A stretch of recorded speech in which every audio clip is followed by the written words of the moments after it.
Bonjour, bonsoir mesdames et messieurs, j'espère que vous allez bien.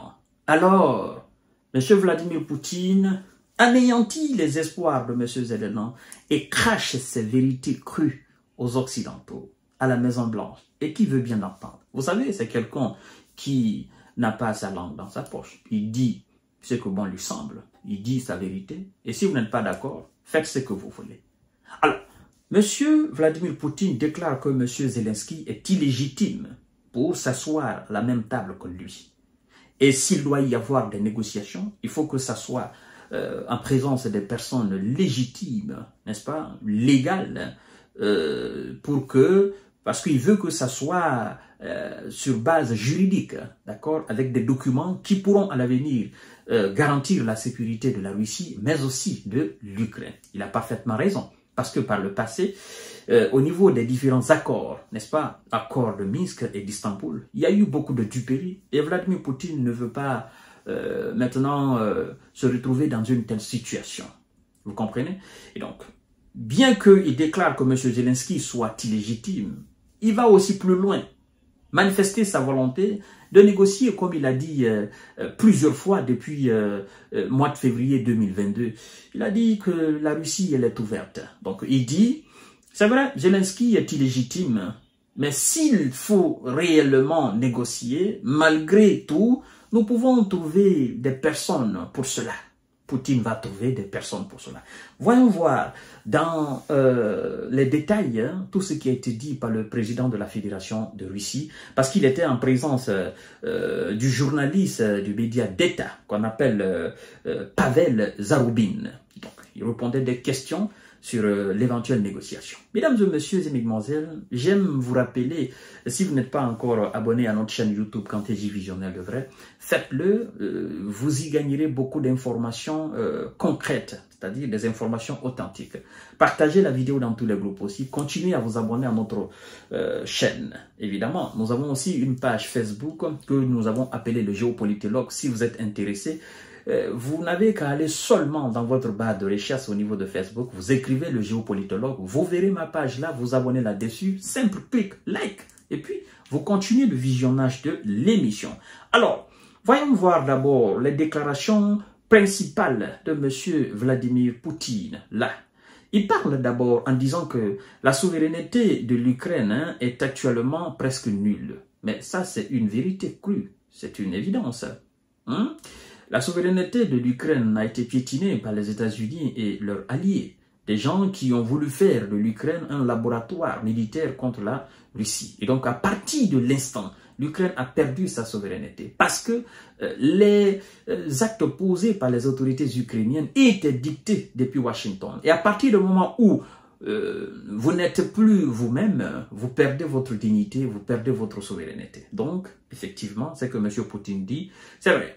Alors, il dit les négociations avec l'Ukraine seront illégitimes si le décret de Zelensky interdisant à Kiev de négocier avec Moscou n'est pas abrogé. Plusieurs fois, j'ai évoqué cette question-là ici parce que M. Zelensky, quand les Américains l'envoyaient énormément d'armes et d'argent, tellement qu'il était content, il est allé prendre un décret présidentiel interdisant toute forme de négociation avec la partie russe.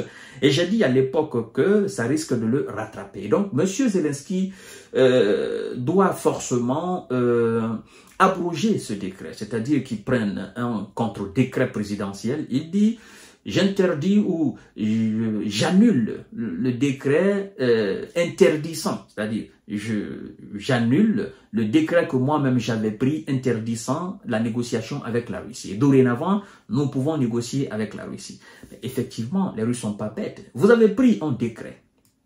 Vous dites que vous ne voulez pas négocier avec nous. Et vous voulez maintenant négocier avec nous sans abroger ce décret. Mais toutes les négociations qui seront menées, n'est-ce pas, sans que ce décret ne soit abrogé, ben écoutez, voilà, vous devez comprendre que ces négociations, ces documents seront des documents illégaux. Je dois quand même vous rappeler que au moment que M. Zelensky prenait ce décret, son mandat n'était pas encore arrivé à son terme. Ça, le décret est légitime parce que il a pris un décret, son mandat n'était pas encore arrivé à sa fin. Donc, c'est un décret qui a été pris par un président légitime. Donc, qu'est-ce qu'il faut faire maintenant? il faut annuler le décret si vous voulez négocier avec la partie russe. C'est ce que dit M. Vladimir Poutine. Il dit, on peut négocier avec n'importe qui, mais Zelensky ne peut rien signer en raison de son statut illégitime. Évidemment, on peut négocier avec n'importe qui. Même en présence de Volodymyr Zelensky, on peut négocier. Mais lui, il ne peut pas signer. Parce qu'il est illégitime. On ne veut pas que un illégitime signe un document juridique, document qui va garantir la sécurité de la Russie, la sécurité de l'Ukraine. Donc, c'est pourquoi nous voulons négocier directement avec Washington. Voilà. Alors, si Zelensky souhaite négocier, Poutine est prêt à désigner des personnes qui participeront à cette discussion, mais l'essentiel est d'obtenir un document légitime. Vous voyez? Si Zelensky souhaite, n'est-ce pas, négocier, Poutine est prêt à désigner des personnes qui vont alors participer. Et l'essentiel est d'obtenir un document juridique. Donc, ça veut dire que Poutine ne sera pas là. Il va désigner des personnes. Et si vous tenez que Poutine soit coûte que coûte là, forcément qu'il soit là, alors il faut que Poutine négocie directement avec Donald Trump. C'est ça aussi. D'accord? Bon, il dit les résultats des négociations doivent garantir la sécurité de l'Ukraine et de la Russie à long terme. Il a parfaitement raison. Le président ukrainien n'a pas le droit de prolonger son mandat, même lorsque la loi martiale est en vigueur. Seul le Parlement peut le faire. Mais c'est M. Zelensky qui l'a fait. Donc, c'est pourquoi Poutine dit qu'il est illégitime. Est-ce que c'est le Parlement qui l'a fait? Non, c'est lui qui l'a fait. Voilà, mesdames et messieurs. Alors, en 2022, après le début de l'opération spéciale militaire, la Russie a proposé à Kiev de quitter la République populaire de Donetsk et la République populaire de Luhansk pour arrêter des hostilités. Alors, on nous informe que lors des négociations d'Istanbul, il était clair qu'une tromperie était possible, mais Moscou a accepté de retirer ses troupes qui se trouvaient près de Kiev pour éviter un bain de sang. Poutine avait déclaré au printemps 2022 qu'il était prêt à rencontrer M. Zelensky. Ça, c'était en 2022. Encore, le gars, il était légitime parce que son mandat n'était pas arrivé à son terme. Alors, mesdames et messieurs et mesdemoiselles, autre déclaration de M. Vladimir Poutine, cette fois-ci, il s'adresse aux Occidentaux. D'accord?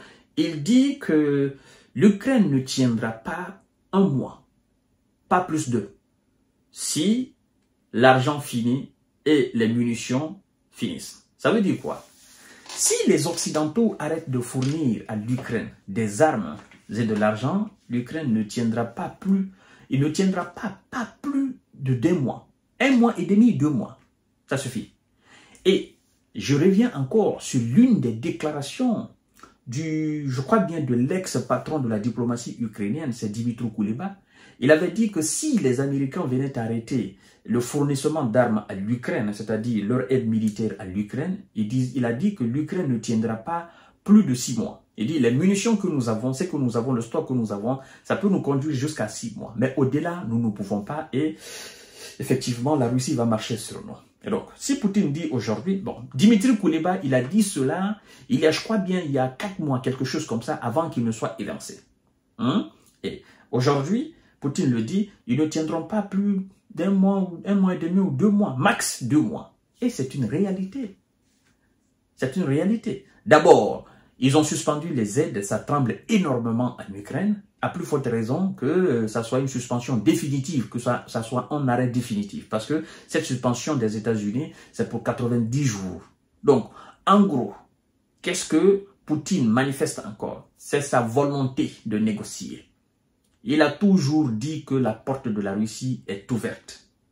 Mais qu'il ne faudrait pas que ceux qui sont censés négocier avec la partie russe viennent en retard.